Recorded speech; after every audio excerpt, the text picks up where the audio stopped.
السلام عليكم. ازيكم يا جماعه؟ عاملين ايه؟ انا احمد ممتاز. انا بعمل بعض الفيديوهات، بساعد زمايلي اللي عايزين يبقوا ميديكال ريبس انهم يجون الفارما كارير، وبساعد زمايلي اللي عايزين ياخدوا ستيب فورورد او الخطوه اللي جايه في الكارير بتاعهم وانهم يترقوا سواء في الماركتنج او في السيلز على حد معلوماتي يعني وعلى حد الخبره اللي عندي. اعتقد انها خبره كويسه وبتمنى انكم تكونوا بتستفيدوا بما انكم يعني بتتفرجوا عليا. انت دلوقتي احنا في اخر السنه خلاص، فالمفروض ان لو انت شغال اوريدي فانت المفروض قفلت السنه بتاعتك الحمد لله. يا رب تكونوا حققته، يا رب يكون الانسنتيف عندكم كويس ومجزي، بحيث ان شاء الله يديكوا دفعه كده ان شاء الله للسنه الجديده، انكم برضو تحققوا ان شاء الله وتترقوا وتبقوا احسن في الكارير باذنك يا رب. النهارده الفيديو ده بيفكرني بحاجه انا قلتها في اول فيديو انا عملته. الفيديوهات اللي انا بعملها هنا في اليوتيوب شانل للامانه يعني انا مش بعملها عشان حد، او مش بعملها عشان اعلانات، ومش بعملها عشان ابقى اتشهر ولا الحوارات دي كلها. انا بعملها لنفسي. من اول ما اشتغلت، انا اول ما اشتغلت كان نفسي حد يقعد يقول لي الحاجات دي. فانا الفيديو ده واحد من الفيديوهات اللي انا عاملها لنفسي من 10 سنين. ف اتمنى تكونوا انتوا احسن مني، ويكون معلوماتكم احسن وقدراتكم احسن. ولو مش هتستفيدوا من الفيديو ده اسكيبت يعني، لانه قد يكون فيديو سخيف شويه وفيديو هبل شويه، بس مهم جدا لاخر عمرنا. تمام. النهارده هنتكلم على البرزنتيشن سكيلز. تمام. البرزنتيشن سكيلز دلوقتي، انا اول ما بدات الكارير كنت يعني يا نهار اسود، انا هقعد ازاي يا جماعه اتكلم مع ناس واتكلم مع دكاتره؟ وانا اول ما اشتغلت كنت شغال على النيورو والنيورو سايكايتري والنيورو سيرجري، يعني دكاتره اللي بيقولوا عليهم كريم دولا كريم بتوع الاطباء يعني. فطبعا انتوا متخيلين تطلع تقول مثلا برزنتيشن على الدواء بتاعك قدام مثلا 10 15 20 دكتور كلهم اساتذه مخ واعصاب، حاجه مرعبه، مش حاجه سهله خالص على فكره. اقل واحد فيهم بيبقى قاعد مثلا معاه دكتوراه في ايه ومن جامعه مين وفين وحاجات كبيره قوي كده، فكانت حاجه تخض جدا. آه، انا بصوا، لو انتوا بتترعبوا من الموضوع دوت، فانا بترعب منكم في ضربه في 1000. كنت بترعب منكم يعني لو ضربته في 1000 بقى. الحمد لله الحمد لله دلوقتي يعني بفضل من ربنا، مش مني خالص. بطلع اتكلم في تيد، بعمل برزنتيشنز في كل حته، عملت برزنتيشن في اكتر من بلد الحمد لله. برضه انا مش بقول الكلام ده انا يعني بتمنظر او كده، فانا بقول لكم ان الكلام ده من كذا حاجه. اللي انا هقول لكم عليه ده اللي انا عملته، اتمنى ان هو ينفعكم. ماشي. واتمنى ان هو يقصر المسافه اللي انا خدتها على ما اوصل لهنا. خلاص. البرزنتيشن سكيلز دي في كذا بوينت انا عايز اقول لكم عليها. اول حاجه، ما تدفعش فلوس ابدا في انك تروح تاخد برزنتيشن سكيلز. خلاص، دي حاجه غريبه اهي. كل الناس هتقول لك لا روح خد لك كورس برزنتيشن، خد لك كورس برزنتيشن سكيلز، السوفت سكيلز دي روح اتعلمها. لا. بابليك سبيكينج برضو لا. الحاجات دي انت هتتعلمها اون ذا جوب. خلاص، انت بتحتاج شويه بس تريكات وشويه براكتس وهتبقى احسن من اي حد. فما تضيعش فيها فلوس. ضيع فلوسك، او مش هتضيع فلوسك بقى، استغل فلوسك في حاجه فعلا مش هتعرف تتعلمها الا لو خدت الكورس ده. يعني خد كورس مثلا بيبول مانجمنت، خد كورس مثلا فوركاستنج، خد كورس مثلا بتاع برايسنج، خد كورس بتاع ماركتنج، والماركتنج ده بحر كبير. دي الحاجات اللي تصرفوا عليها. خد كورس مثلا بتاع تريننج، حاجه ليك انت.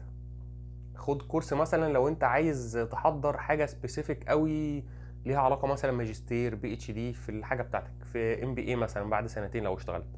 دي الحاجات اللي تستحق انك تحط فيها فلوسك. ما تحطش فلوس ابدا في برزنتيشن سكيلز. خلاص. برزنتيشن سكيلز دي يعني مجهود منك شويه وسيب لي نفسك. تمام. بص يا سيدي، برزنتيشن سكيلز دي في كذا حاجه كده. انت دلوقتي بقى مطلوب منك انك تعمل برزنتيشن على الدواء بتاعك. خلاص. تبقى واقف زي حالاتي كده، وجنبك بورد او بروجيكتور عرض الحاجه، وقدامك مثلا 10 او 15 دكتور او 40 دكتور او 1000 دكتور، والمفروض هتطلع تتكلم على الدواء بتاعك وتشرح لهم عليه وتتسأل اسئله منهم. خلاص.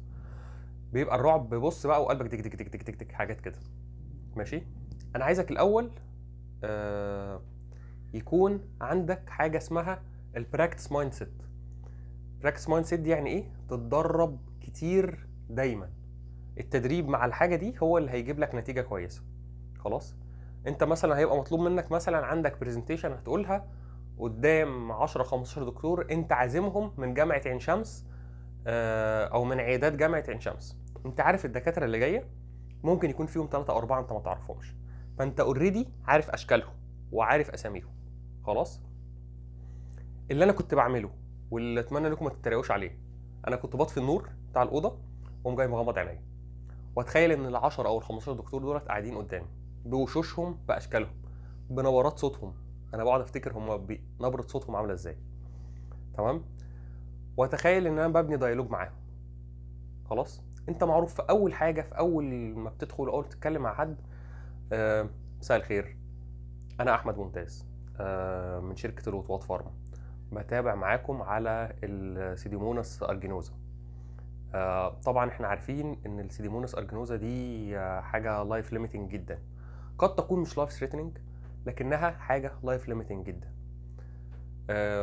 انا شاكر لحضراتكم انكم جيتوا لي النهارده، وشاكر لوقتكم، وعايز اشكر كل واحد من حضراتكم على اهتمامه بالبيشنت لدرجه ان هو جالي وحضر معايا النهارده عشان نسمع حاجه ونشير مع بعض الايدياز بحيث نتعلم من بعض.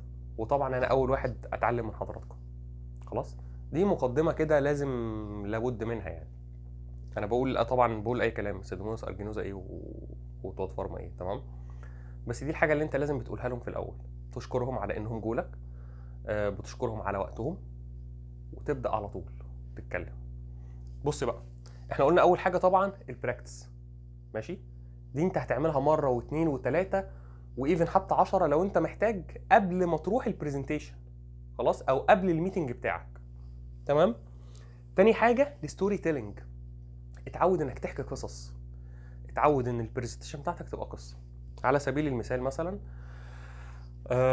انا هشتغل مثلا، انا دلوقتي ميديكال ريب وبشتغل على ادويه ضغط، ماشي؟ خلاص؟ فانت النهارده يا دكتورز كنت عايز اخد راي حضراتكم في كيس معينه. الكيس دي هي عباره عن احمد. احمد ده عنده 30 سنه، شاب رياضي، بيروح الجيم بتاعه، بيروح الشغل، متجوز، عنده طفلين. احمد في وقت من الاوقات كان بيحس بصداع دايما كده بيجيله وهو في نص الشغل. احمد كان على طول بيروح ياخد حبتين بنادول ويعدي الموضوع. لكن في مره وهو قاعد على القهوه بالليل جاله الصداع ده وكان شديد جدا في وقت على غير العاده.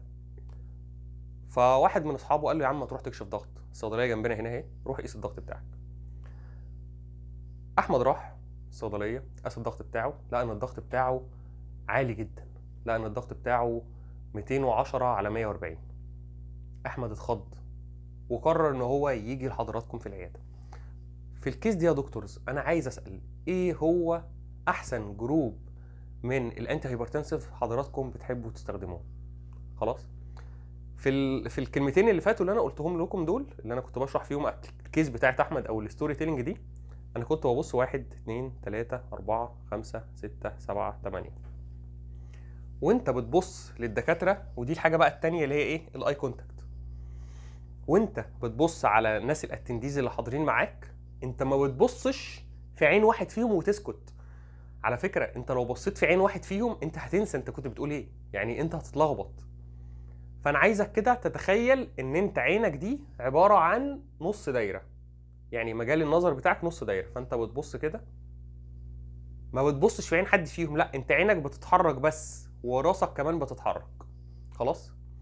في حاجه الجماعه بتوع اللي بيطلعوا البابليك سبيكرز اللي بيبقوا واقفين على ستيج كبيره، لو انت في مساحه كبيره انك تتحرك في ستيج، لان انت اصلا معظم البرزنتيشنز اللي هتعملها ممكن تكون جوه اوضه مثلا هم عاملينها للمقابلات والميتنجز في مستشفى، هتبقى اوضه ضيقه فما فيهاش الفاسيلتي دي اللي هي ايه؟ المربع الذهبي ده. بيقول لك تخيل ان في مربع مرسوم تحت رجليك وانت بتتحرك فيه، لانه بيقول اصعب حاجه وانت بتعمل البرزنتيشن واللي بتدل على عدم الثقه منك وانت بتقول برزنتيشن او بتتكلم، انك تفضل واقف مكانك عامل زي الشجره رجلك ما بتتحركش. خلاص؟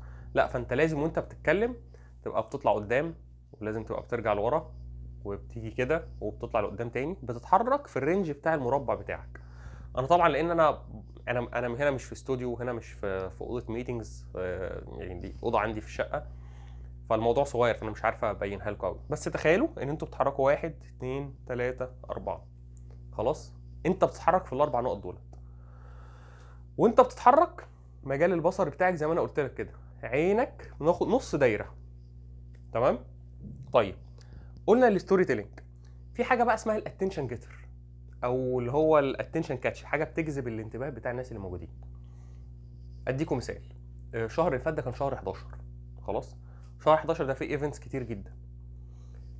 على سبيل المثال خلينا نجرب مع بعض. السلام عليكم، ازيكم يا دكتورز؟ انا احمد ممتاز من شركه الوطواط فارما، بتابع معاكم على السيديمونس ارجينوزا. بس الاول طبعا احنا عارفين ان احنا في شهر 11. شهر 11 ده فيه 3 حاجات مهمين جدا، 3 حاجات انترناشونال، حد عارفهم؟ ها؟ طيب خلينا اول حاجه هو طبعا البلاك فرايداي. البلاك فرايداي طبعا دي اشهر حاجه واكتر يوم بيتصرف فيه فلوس وورلد وايد، واكتر يوم الفي اس بي بتخلص. فطبعا اللي عنده فيزا يشيك عليها يا جماعه لو كنتوا سايبينها في البيت. ده اول حاجه. تاني حاجه اسمها نو شيف نوفمبر، ده شهر التوعيه بمرض السرطان عند الرجاله. نو شيف نوفمبر ده شهر للتوعيه بسرطان عند الرجاله. فطبعا لو ما كنتوش متابعين فدي معلومه جديده نعرفها لحضراتكم. طيب، تالت حاجه اسمه سينجلز داي او يوم العزاب. يوم العزاب ده اشهر يوم في الصين، بيعملوا فيه تخفيضات وبيعملوا فيه عروض كتيره جدا للناس السنجلز. طبعا هم مش بيعرفوا انها سنجلز يعني، بس بيقول لك ان احنا عشان الناس العزاب فاحنا بنعمل لهم عروض وتخفيضات وحاجات كتيره جدا. ده فشهر 11 هو شهر الشراء وشهر التوعيه بالسرطان عند الرجاله. دي قبل ما نبدا. طيب، النهارده احنا هنتكلم على ايه؟ هنتكلم على البيشنت اللي بيحتاج سبيسيفيك تريتمنتس من الانتي هايبرتنسفز. خلاص، ده اللي انا بتكلم فيه. انت بتتكلم بتقول اتنشن جيتر، بترمي لهم معلومه هم ما يعرفوهاش، بتجراب الاتنشن بتاعهم. ممكن تكون قصه حاجه زي اللي انا قلتها بتاعه شهر نوفمبر، ممكن تقول في ديسمبر احنا اهو خلاص داخلين على سنه جديده وكل سنه وانتم طيبين، واتمنى تكونوا حققتوا ما اعرفش ايه احلامكم في السنه اللي فاتت وما اعرفش ايه والحاجات دي كلها. خلي في اي اتنشن جيتر موجود، خلاص، حاجه بتجذب الانتباه كده، وفي نفس الوقت ما تكونش حاجه اوفنسيف ليهم. خلاص، اوفنسيف دي اللي هي ايه؟ لما بنتكلم في الكوره الكتاب بيقول كده، بس ده مش هنعمله يعني. لا بنتكلم في الكوره ولا في الجنس ولا في الدين ولا في السياسه. خلاص، في مصر والدول العربيه احنا في حاجات مسموح ان احنا نتكلم فيها ايه، برتوش خفيفه كده بدون دخول في ديتيلز يعني. ماشي، يعني بنتكلم في الكوره، طبعا انا ما بفهمش كوره خالص، عمري ما هتكلم في الكوره. ماشي. السياسه اوعى اوعى اوعى، خلاص، يعني دونها الموت. اقطع رقبتك كده، اقطع لسانك قبل ما تتكلم في سياسه، اقطع لسانك قبل ما تتكلم في الدين. خلاص، اوعى، حتى لو اللي قاعدين كلهم اصحابك اوعى، حتى لو حد فيهم هو قال كومنت اوعى تعلق عليه. خلاص. تالت حاجه اسمها الفويس موديوليشن. الفويس موديوليشن دي يعني تعدل طبقات صوتك. يعني وانت بتتكلم على سبيل المثال، دلوقتي يا دكتورز احنا عندنا بيشنت اللي اسمه احمد، عنده 30 سنه. هو لما راح الصيدليه ولقى ان هو عنده هايبرتنشن، لكن بالرغم من كده احمد ما رجعش تاني لصاحبه وكمل اليوم بتاعه عادي. لا، احمد راح على طول وسأل على احسن دكتور لعلاج الضغط. احمد لما راح للدكتور واتكلم معاه وشرح له ان هو حتى بيلعب رياضه، كان خايف من ان الدكتور يقول له انت كده خلاص بقيت مريض ضغط طول عمرك. انا سيبكم من الكلام، سيبكم من المحتوى، انا بقول الفويس موديوليشن، بتعلي صوتك وتوطي صوتك، تخلي صوتك طبقه صوتك رقيقه، زي اللي هي المذيعه الغريبه بتطلع طبقه صوت الشتويه وطبقه صوت صيفي والجو الرخيص ده. تمام. دي حاجات انت لازم تتعود عليها. هتتعود عليها ازاي؟ زي ما انا عملتها، اتمنى يعني انها تنفع. اقفل الاوضه عليك، غمض عينك، تخيل انك بتعمل كده، حاجات منتال كده بدماغك. ماشي. في ناس هتقول لي انا بحب، انا هعمل كده، هجيب ماما واخواتي وبابا واقعد اتكلم قدامهم. انا بالنسبه لي دي قصه مرعبه، يعني دي قصه، دي حدوته تخوف. خلاص اللي انتوا بتتكلموا فيه ده، يا عم بتتكلم يعني يا راجل، ده لو واحد فيهم ضحك باظت الدنيا، فاهم؟ هم هيضحكوا يعني، ده طبيعي يعني، هم شايفينك بقى وبتاع وبتتكلم وبتلعلع وكده، فممكن حد فيهم يضحك. خلاص. فدي قصه حدوته تخوف، فانا بالنسبه لي ما تمشيش، ممكن انت تكون متعود على كده. تمام. خليك دايما انتراكتيف. انتراكتيف يعني ايه؟ بص يا سيدي، انتراكشن ده بودنك، listening مش hearing، عينك بتتحرك مش ثابت مع دكتور. في حد بيطلع مثلا يقول برزنتيشن، ودي انا شفتها، باصص دايما لدكتور واحد. هو باصص للدكتور ده لان الدكتور ده اكتر دكتور علاقته بيه قويه، واكتر دكتور هو بيطمن له، فهو باصص له، يعني بيستمد منه الامان كده، باصص له فانا مستريح. لا ده مش انتر اكشن، وده مش اي كونتاكت. خلاص، اي كونتاكت يعني مع الناس كلها. انتر اكشن يعني ايه؟ وانت بتتكلم تبقى بتشرح بايدك ان برغم ان احمد كان الضغط بتاعه عالي جدا، الا انه بعد ما خد التريتمنت قدرنا ننزل بالبلاد بريشر بتاعه. تمام. طبقات صوتي عليت، ايديا اتحركت في البلاد بريشر العالي، نزلت لما خد التريتمنت. خلاص. انتر اكشن.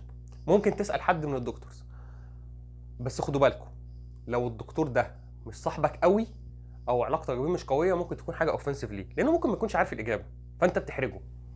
خلاص.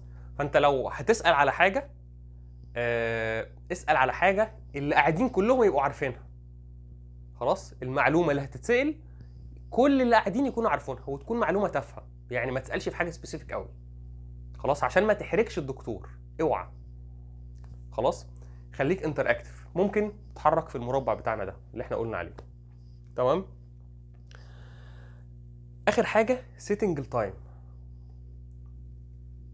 اوحش حاجه انك تبقى بتتكلم مع ناس وعمال تشرح وتلعلع ورايح جاي في المربع الذهبي بتاعك، واي كونتاكت، وعينك رايحه جايه، وتعلي وتنزل ايدك وحركات وشقلبانات، وهم قاعدين باصين في الموبايل. ليه؟ زهقوا، ما انت طولت عليهم. واخد بالك؟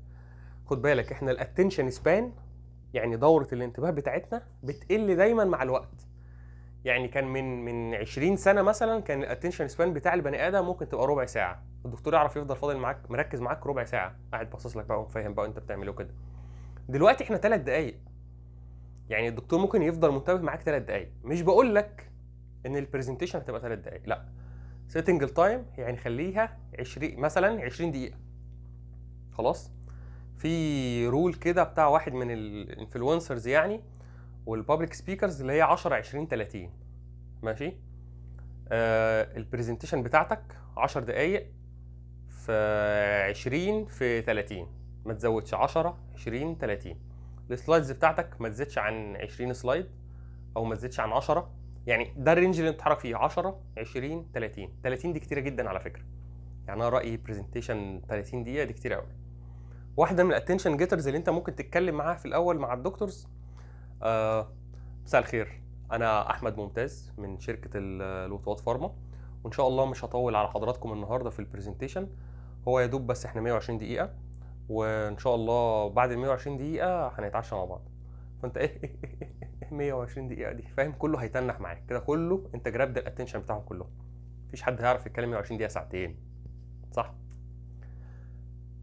الحاجه الاخيره في البرزنتيشن سكيلز، ما تكونوش بتتكلموا بسرعه زي ما انا بتكلم دلوقتي. ماشي. انا بتكلم بسرعه بحيث ان الفيديو ده بس يكون وقت قليل، عشان ما اطولش عليكم، عشان انتوا كمان الاتنشن سبان بتاعكم ما تقلش. خلاص. دي اول حاجه في البرزنتيشن سكيلز. براكتس براكتس براكتس، طول ما انت قاعد اقرا البروشور بتاعك كويس اللي انت هتشرحه، السلايد كيت بتاعتك اقعد اقرا فيها، تخيل الدكاتره اللي انت هتقول قدامهم المحاضره. لما كنت طالع في اول مره في تيد، بيقعد معاك واحد في الاول كده، انت اتكلمت مع حد، اتكلمت مع ناس ما اعرفش ايه بتاع، ممكن تتكلم بتخاف ما اعرفش ايه، بيقعد يديك شويه نصايح كده. اولهم انك ما تبصش في عين حد اصلا. خلاص، انت بص لهم كلهم كده، فاهم؟ حرك عينك، حرك راسك، بتاع معرفش ايه بتاع. خلاص. في حاجه كمان، لو العدد كبير وانت ماسك مايك، معاك مايك عشان هم يسمعوا، بتعمل ايه؟ ثانيه واحده. سي ان ده المايك، خلاص، ده باور بانك عادي. تخيل ان ده المايك. انت خد بالك في حركه غريبه، انت ممكن تكون بتتكلم في نفس الوقت احنا بنعمل كذا كذا كذا كذا كذا كذا كذا كذا كذا كذا كذا كذا. المايك اهو، انت بتتكلم هنا ليه؟ بتتكلم هنا ليه؟ ما انت مش واخد بالك. فانت خد بالك دايما ان المايك دايما دايما خليه تحت دقنك. انا احمد ممتاز، بتابع مع حضراتكم على سيمونس ارجنوزا من شركه الوفوات فارما، وان شاء الله البرزنتيشن بتاعتنا مش هتطول، بس هم 120 دقيقه. تمام؟ حتى وانت بتتحرك خلي البتاع ده في دقنك، اسهل حاجه، صح كده؟ او اذا كان عندهم اللي هي الحاجات المايكس الصغيره اللي بتركب دي، كده يبقى حلو قوي. خلاص. ما تصرفوش فلوس في البرزنتيشن سكيلز. سيبوا نفسكم لاخوكم احمد. خلاص. الفيديو ده قد يكون تافه للبعض وقد يكون مفيد للبعض الاخر، فاتمنى من الشخص اللي هيستفيد او اي ما يكون حد هيستفيد ولو كلمه صغيره منه، عايزكم بس تدعوا لي، وانت بتصلي لو افتكرتني بعد الفيديو ادعي لي بس دعوه من قلبك يعني. تمام. شكرا لوقتكم وتابعوا الفيديوهات، في حاجه كويسه ان شاء الله هتبقى هقولها لكم يعني ان شاء الله.